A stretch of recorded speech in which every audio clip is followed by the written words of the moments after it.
Well, actually, I figured since it wasn't due till Monday. Hello? Hello? Anybody home? Hey, think McFly, think.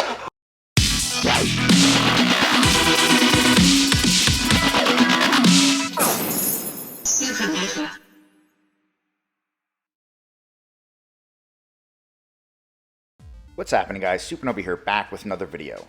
This is going to be a pretty short one, and it's really one that I shouldn't have to make, but it seems that a lot of people out there seem to have the wrong idea as to what PlayStation 5's backwards compatibility is going to be. Namely, the Xbox fanboys. And I'm sure there are some who are PlayStation fans that also don't understand exactly how the backwards compatibility is going to work. So this is going to be for all of you. But mostly the fanboys talking trash in the comments. The reason I'm making this video twofold, because I've made two videos in the past. One talking about whether or not backwards compatibility was a big deal, and one asking whether or not PlayStation 5 exclusives were anti-consumer. In the case of the backwards compatibility video, I said that backwards compatibility was not a big deal to me. Bro, why are you saying backwards compatibility is bad, man? Backwards compatibility isn't bad. 12 T-flops, yo. You're right, it's not bad. I never once said it was bad. I just said it's not a big deal to me. And then in terms of the exclusives being anti-consumer, I got lots of comments like this. Bro, you ponies are just fucking mad, bro. You ponies are mad because you're fucking dumb. Sony's making you buy your games over again because you don't have backwards compatibility. So it seems, and I'm not sure what portion of the Xbox fanboy community thinks this, but at least the vocal ones in my comments seem to think that A, PlayStation 5 has zero backwards compatibility whatsoever, or B, because of Mark Cerny's deep dive where he mentioned 100 games working at launch, that PlayStation 5 would only support backwards compatibility for 100 games. Both of these are incorrect. A 5-second Google search would have told you this. What you're doing is believing incorrect information and then spreading incorrect information. You're basically just spreading misinformation. So allow me to explain it to you guys so that you all understand, and also, like I said, for PlayStation people going into PS5 that also don't understand the way the backwards compatibility is going to work, let me explain it for all of you. So, contrary to the belief of many of you fanboys out there, PlayStation 5 will support the overwhelming majority of the nearly 4,000 PlayStation 4 games, as confirmed by Sony. Okay? Do you want me to say it again? I'll say it again real quick. PlayStation 5 will support the overwhelming majority of the nearly 4,000 PlayStation 4 games, as confirmed by Sony. Okay? Does that sound anything like PlayStation 5 has no backwards compatibility? No. No, it doesn't. So, no.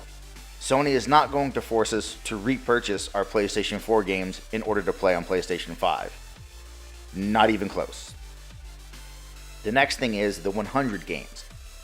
Mark Cerny had mentioned 100 games working on PS5 at launch in his deep dive, and people immediately took that and ran with it as, oh, PlayStation 5 will only support backwards compatibility for 100 PlayStation 4 games at launch. Again, incorrect. What Mark Cerny was referring to, and as was corrected by Sony later, was that those 100 games would have boost mode on them at launch. It's effectively PlayStation's version of smart delivery. I don't know if it's going to work as well as smart delivery on Xbox because PlayStation hasn't really said a whole lot about it, but it's basically their version of smart delivery. So whatever those 100 games are, at launch, when they're running on PlayStation 5, we'll get some type of enhancements. That's what the 100 games is referring to. Not that PlayStation 5 only supports 100 games with backwards compatibility, but that 100 games at launch will have that boost mode enabled. And then eventually throughout the lifespan of the PlayStation 5, they will increase the amount of PlayStation 4 games that will be able to have boost mode. Okay? Do you guys get it now? So no, it's not just 100 games. No, it's not 0 games. It's nearly all of the 4,000 PlayStation 4 games will work on PlayStation 5, and then at launch, 100 will have boost mode enabled. Okay?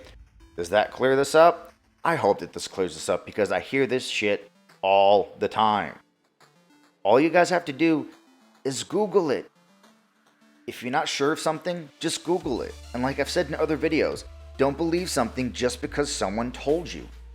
Try to verify what they've said. Try to see if there's any other information to back up the claims that they've made.